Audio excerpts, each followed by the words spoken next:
रुद्र संहिता तृतीय खंड अध्याय 52। रात को परम सुंदर सजे हुए वासगृह में शयन करके प्रातःकाल भगवान शिव का जनवासे में आगमन।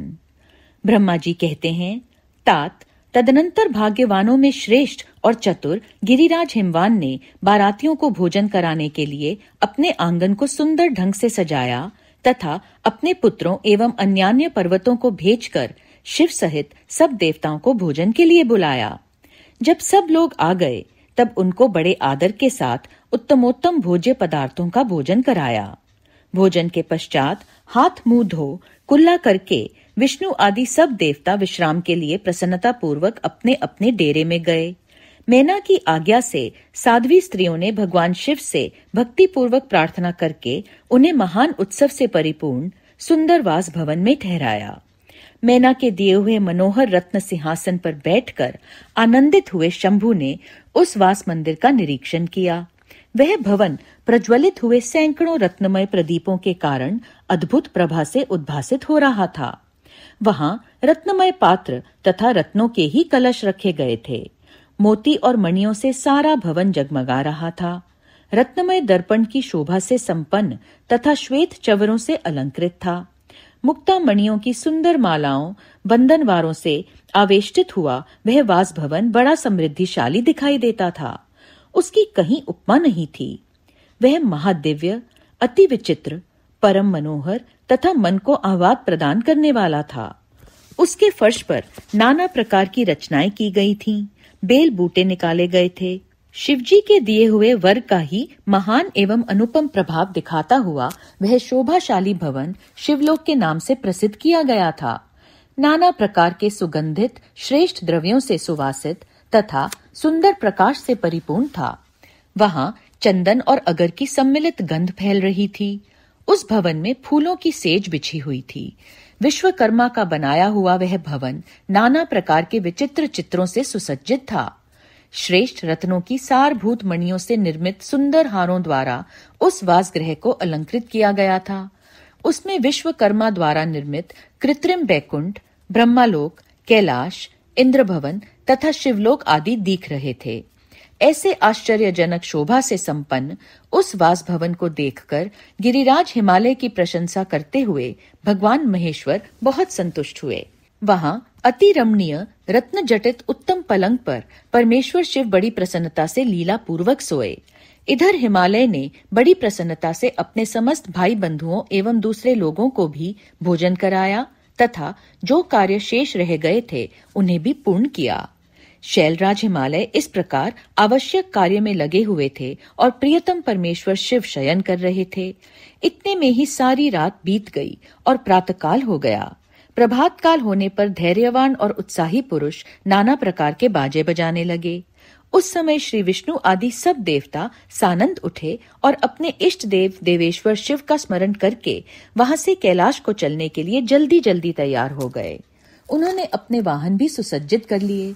तत्पश्चात धर्म को शिव के समीप भेजा। योग शक्ति से संपन्न धर्म नारायण की आज्ञा से वासगृह में पहुंचकर योगीश्वर शंकर से समयोचित बात बोले। प्रमथ गणों के स्वामी महेश्वर, उठिए उठिए, आपका कल्याण हो। आप हमारे लिए भी कल्याणकारी होइए। जनवासे में चलिए और वहां सब देवताओं को कृतार्थ कीजिए। धर्म की यह बात सुनकर भगवान महेश्वर हंसे। उन्होंने धर्म को कृपा दृष्टि से देखा और शैया त्याग दी। इसके बाद धर्म से हंसते हुए कहा, तुम आगे चलो, मैं भी वहीं शीघ्र ही आऊंगा, इसमें संशय नहीं है। भगवान शिव के ऐसा कहने पर धर्म जनवासे में गए। तत्पश्चात शंभु भी स्वयं वहां जाने को उद्यत हुए। यह जानकर महान उत्सव मनाती हुई स्त्रियां वहां आईं और भगवान शंभु के युगल चरणारविंदों का दर्शन करती हुई मंगल गान करने लगीं। तदनंतर लोकाचार का पालन करते हुए शंभु प्रातःकालिक कृत्य करके मैना और हिमालय की आज्ञा ले जनवासे को गए। मुने, उस समय बड़ा भारी उत्सव हुआ। वेद मंत्रों की ध्वनि होने लगी और लोग चारों प्रकार के बाजे बजाने लगे। अपने स्थान पर आकर शंभु ने लोकाचारवश मुनियों को, विष्णु को और मुझको प्रणाम किया। फिर देवता आदि ने उनकी वंदना की। उस समय जय जयकार, नमस्कार तथा वेद मंत्रोच्चारण की मंगलदायिनी ध्वनि होने लगी। इससे सब ओर कोलाहल छा गया। रुद्र संहिता तृतीय खंड अध्याय 53। चतुर्थी कर्म बारात का कई दिनों तक ठहरना, सप्त ऋषियों के समझाने से हिमालय का बारात को विदा करने के लिए राजी होना, मैना का शिव को अपनी कन्या सौंपना तथा बारात का पुरी के बाहर जाकर ठहरना। ब्रह्मा जी कहते हैं, तदनंतर विष्णु आदि देवता तथा ऋषि कैलाश लौटने का विचार करने लगे। तब हिमालय ने जनवासे में आकर सबको भोजन के लिए निमंत्रित किया। तत्पश्चात देवेश्वर शिव को आमंत्रित करके हिमाचल अपने घर को गए और नाना प्रकार के विधान से भोजनोत्सव की तैयारी करने लगे। उन्होंने प्रसन्नता और उत्कंठा के साथ भोजन के लिए परिवार सहित भगवान शिव को यथोचित रीति से अपने घर बुलवाया। शंभु के, विष्णु के, मेरे, अन्य सब देवताओं के, मुनियों के तथा वहां आए हुए अन्य सब लोगों के भी चरणों को बड़े आदर के साथ धोकर उन सबको गिरिराज ने मंडप के भीतर सुंदर आसनों पर बिठाया। फिर अपने भाई बंधुओं को साथ लेकर उनके सहयोग से उन सब अतिथियों को नाना प्रकार के सरस पदार्थों द्वारा पूर्णतया तृप्त किया। मेरे, विष्णु के तथा शंभु के साथ सब लोगों ने अच्छी तरह भोजन किया। नारद विधिवत भोजन और आचमन करके तृप्त और प्रसन्न हुए सब लोग हिमालय से आज्ञा ले अपने अपने डेरे पर गए। मुने, इसी प्रकार तीसरे दिन भी गिरिराज ने विधिवत दान, मान और आदर आदि के द्वारा उन सबका सत्कार किया। चौथा दिन आने पर शुद्धता पूर्वक सविधि चतुर्थी कर्म हुआ, जिसके बिना विवाह यज्ञ अधूरा ही रह जाता है। उस समय नाना प्रकार का उत्सव हुआ। साधुवाद और जय जयकार की ध्वनि हुई। बहुत से सुंदर दान दिए गए। भांति भांति के सुंदर गान और नृत्य हुए। पांचवें दिन सब देवताओं ने बड़े हर्ष और अत्यंत प्रेम के साथ शैलराज को सूचित किया कि अब हम लोग यहाँ से जाना चाहते हैं, आप आज्ञा प्रदान करें। उनकी यह बात सुन गिरिराज हिमवान हाथ जोड़कर बोले, देवगण, आप लोग कुछ दिन और ठहरें तथा मुझ पर कृपा करें। यूं कहकर उन्होंने स्नेह के साथ उन देवताओं को, भगवान शिव को, विष्णु को, मुझको तथा अन्य लोगों को बहुत दिनों तक ठहराया और प्रतिदिन विशेष आदर सत्कार किया। इस प्रकार देवताओं के वहां रहते हुए बहुत दिन बीत गए। तब उन सब ने गिरिराज के पास सप्तऋषियों को भेजा। सप्तऋषियों ने हिमवान और मैना से समय उचित बात कहकर उन्हें समझाया, परम शिव तत्व का वर्णन किया तथा प्रसन्नता पूर्वक उनके सौभाग्य की सराहना की। मुने, उनके समझाने से गिरिराज ने बारात को विदा करना स्वीकार कर लिया। तत्पश्चात भगवान शंभु यात्रा के लिए उद्यत हो देवता आदि के साथ शैलराज के पास गए। देवेश्वर शिव देवताओं सहित कैलाश की यात्रा के लिए जब उद्यत हुए, उस समय मैना उच्च स्वर से रोने लगी और उन कृपा निधान से बोली। मैना ने कहा, कृपा निधे, कृपा करके मेरी शिवा का भलीभांति लालन पालन कीजिएगा। आप आशुतोष हैं, पार्वती के सहस्त्रों अपराधों को भी क्षमा कीजिएगा। मेरी बच्ची जन्म जन्म में आपके चरणारविंदों की भक्त रही है और रहेगी।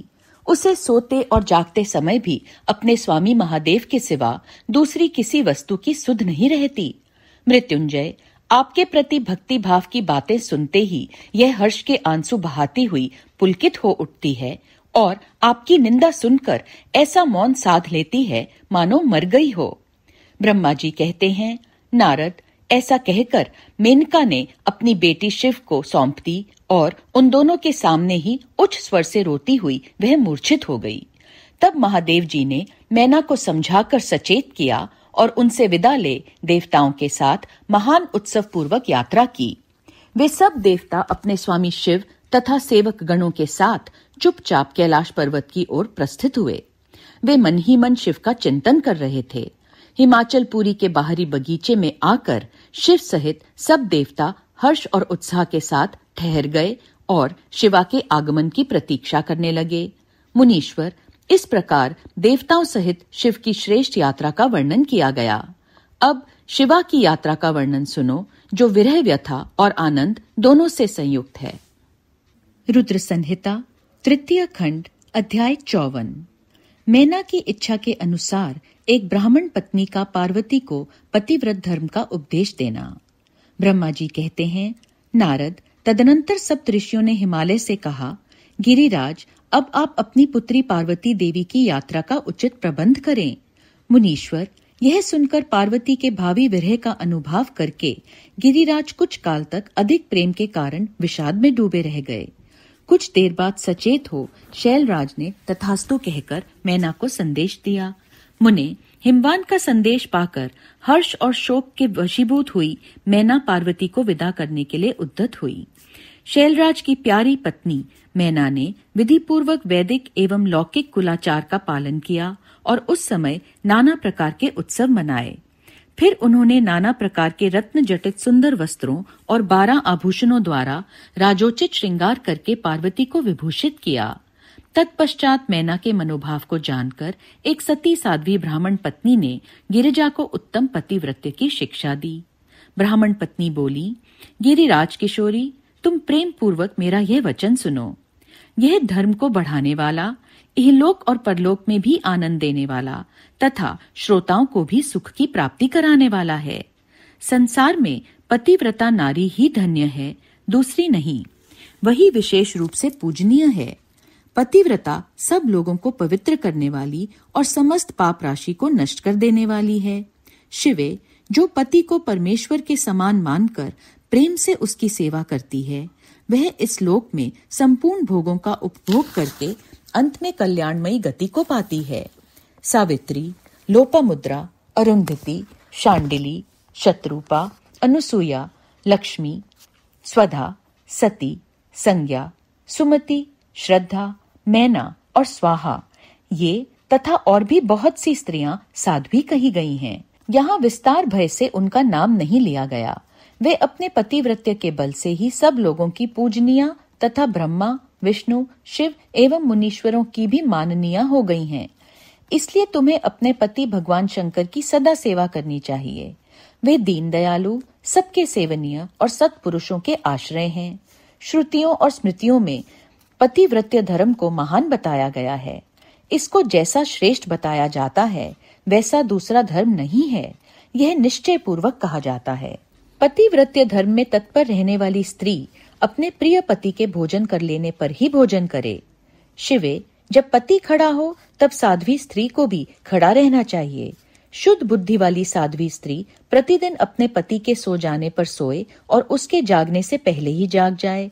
वह छल कपट छोड़कर सदा उसके लिए हितकर कार्य ही करे।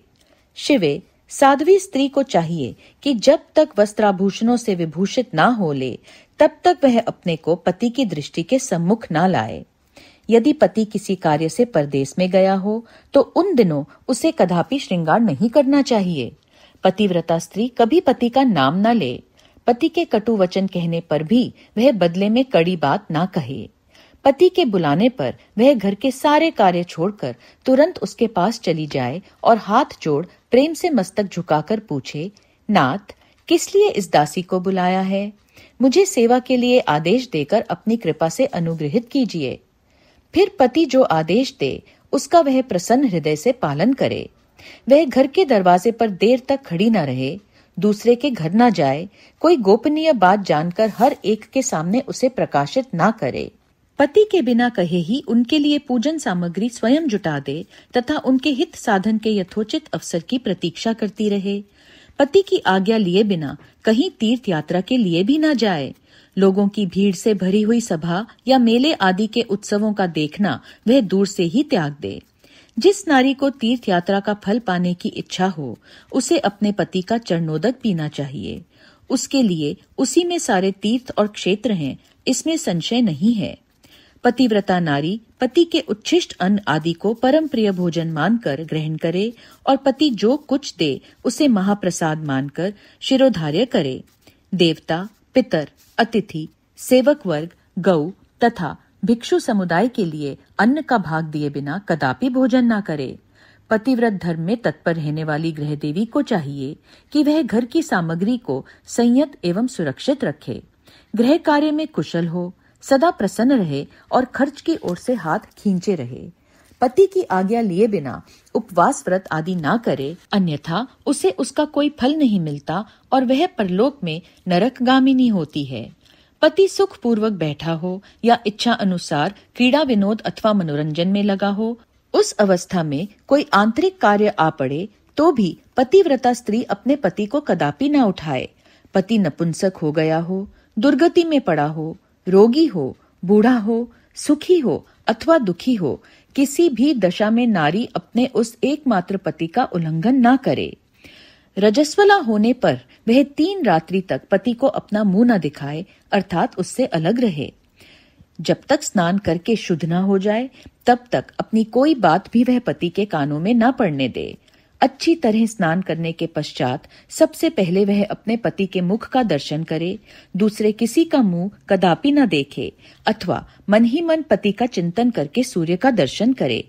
पति की आयु बढ़ने की अभिलाषा रखने वाली पतिव्रता नारी हल्दी, रोली, सिंदूर, काजल आदि, चोली, पान, मांगलिक आभूषण आदि, केशों का संवारना, चोटी गूंथना तथा हाथ कान के आभूषण, इन सबको अपने शरीर से दूर न करे। धोबिन, चिनाल या कुल्टा, सन्यासिनी और भाग्यहीना स्त्रियों को वह कभी अपनी सखी न बनाए। पति से द्वेष रखने वाली स्त्री का कभी आदर न करे। कहीं अकेली न खड़ी हो, कभी नंगी होकर ना नहाए। सती स्त्री ओखली, मूसल, झाड़ू, सिल, जांत और द्वार के चौखट के नीचे वाली लकड़ी पर कभी न बैठे। मैथुन काल के सिवा और किसी समय में वह पति के सामने धृष्टता ना करे। जिस जिस वस्तु में पति की रुचि हो उससे वह स्वयं भी प्रेम करे। पतिव्रता देवी सदा पति का हित चाहने वाली होती है। वह पति के हर्ष में हर्ष माने, पति के मुख पर विषाद की छाया देख स्वयं भी विषाद में डूब जाए तथा वह प्रियतम पति के प्रति ऐसा वर्ताव करे जिससे वह उन्हें प्यारी लगे। पुण्यात्मा पतिव्रता स्त्री संपत्ति और विपत्ति में भी पति के लिए एक सी रहे, अपने मन में कभी विकार न आने दे और सदा धैर्य धारण किए रहे। घी, नमक, तेल आदि के समाप्त हो जाने पर भी पतिव्रता स्त्री पति से सहसा यह न कहे कि अमुक वस्तु नहीं है। वह पति को कष्ट या चिंता में न डाले। देवेश्वरी पतिव्रता नारी के लिए एकमात्र पति ही ब्रह्मा, विष्णु और शिव से भी अधिक माना गया है। उसके लिए अपना पति शिव रूप ही है। जो पति की आज्ञा का उल्लंघन करके व्रत और उपवास आदि के नियम का पालन करती है, वह पति की आयु हर लेती है और मरने पर नरक में जाती है। जो स्त्री पति के कुछ कहने पर क्रोधपूर्वक कठोर उत्तर देती है, वह गांव में कुतिया और निर्जन वन में सियारन होती है। नारी पति से ऊंचे आसन पर ना बैठे, दुष्ट पुरुष के निकट ना जाए और पति से कभी कातर वचन ना बोले। किसी की निंदा ना करे, कलह को दूर से त्याग दे। गुरुजनों के निकट ना तो उच्च स्वर से बोले और ना हंसे। जो बाहर से पति को आते देख तुरंत अन्न, जल, भोज्य वस्तु, पान और वस्त्र आदि से उनकी सेवा करती है, उनके दोनों चरण दबाती है, उनसे मीठे वचन बोलती है तथा प्रियतम के खेद को दूर करने वाले अन्यान्य उपायों से प्रसन्नता पूर्वक उन्हें संतुष्ट करती है, उसने मानो तीनों लोगों को तृप्त एवं संतुष्ट कर दिया। पिता, भाई और पुत्र परिमित सुख देते हैं, परंतु पति असीम सुख देता है। अतः नारी को सदा अपने पति का पूजन, आदर सत्कार करना चाहिए। पति ही देवता है, पति ही गुरु है और पति ही धर्म, तीर्थ एवं व्रत है। इसलिए सबको छोड़कर एकमात्र पति की ही आराधना करनी चाहिए। जो दुर्बुद्धि नारी अपने पति को त्याग कर एकांत में विचरती है या व्यभिचार करती है, वह वृक्ष के खोखले में शयन करने वाली क्रूर उलूकी होती है। जो पराये पुरुष को कटाक्षपूर्ण दृष्टि से देखती है, वह एंचातानी देखने वाली होती है। जो पति को छोड़कर अकेले मिठाई खाती है, वह गांव में सुअरी होती है अथवा बकरी होकर अपनी ही विष्ठा खाती है। जो पति को तू कहकर बोलती है, वह गूंगी होती है। जो सौत से सदा ईर्ष्या रखती है, वह दुर्भाग्यवती होती है। जो पति की आंख बचाकर किसी दूसरे पुरुष पर दृष्टि डालती है, वह कानी, टेढ़े मुंह वाली तथा कुरूपा होती है। जैसे निर्जीव शरीर तत्काल अपवित्र हो जाता है, उसी तरह पतिहीना नारी भली भांति स्नान करने पर भी सदा अपवित्र ही रहती है। लोक में वह माता धन्य है, वह जन्मदाता पिता धन्य है तथा वह पति भी धन्य है जिसके घर में पतिव्रता देवी वास करती है। पतिव्रता के पुण्य से पिता, माता और पति के कुलों की 3-3 पीढ़ियों के लोग स्वर्ग लोक में सुख भोगते हैं।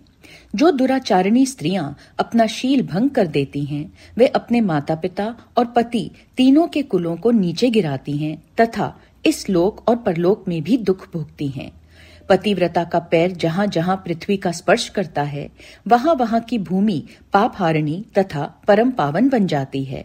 भगवान सूर्य, चंद्रमा तथा वायुदेव भी अपने आप को पवित्र करने के लिए ही पतिव्रता का स्पर्श करते हैं और किसी दृष्टि से नहीं।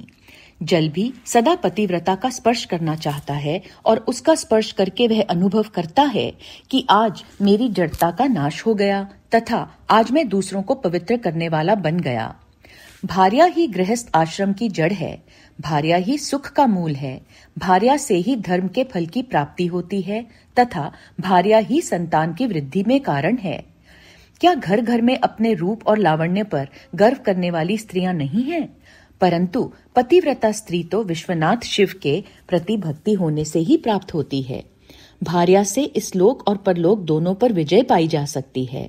भार्याहीन पुरुष देवयज्ञ, पितृयज्ञ और अतिथि यज्ञ करने का अधिकारी नहीं होता। वास्तव में गृहस्थ वही है जिसके घर में पतिव्रता स्त्री है। दूसरी स्त्री तो पुरुष को उसी तरह अपना ग्रास भोग्य बनाती है जैसे जरावस्था एवं राक्षसी। जैसे गंगा स्नान करने से शरीर पवित्र होता है, उसी प्रकार पतिव्रता स्त्री का दर्शन करने पर सब कुछ पावन हो जाता है। पति को ही इष्ट देव मानने वाली सती नारी और गंगा में कोई भेद नहीं है। पतिव्रता और उसके पतिदेव उमा और महेश्वर के समान हैं। अतः विद्वान मनुष्य उन दोनों का पूजन करे। पति प्रणव है और नारी वेद की ऋचा। पति तप है और स्त्री क्षमा। नारी सत्कर्म है और पति उसका फल। शिवे, सती नारी और उसके पति दोनों दंपत्ति धन्य हैं।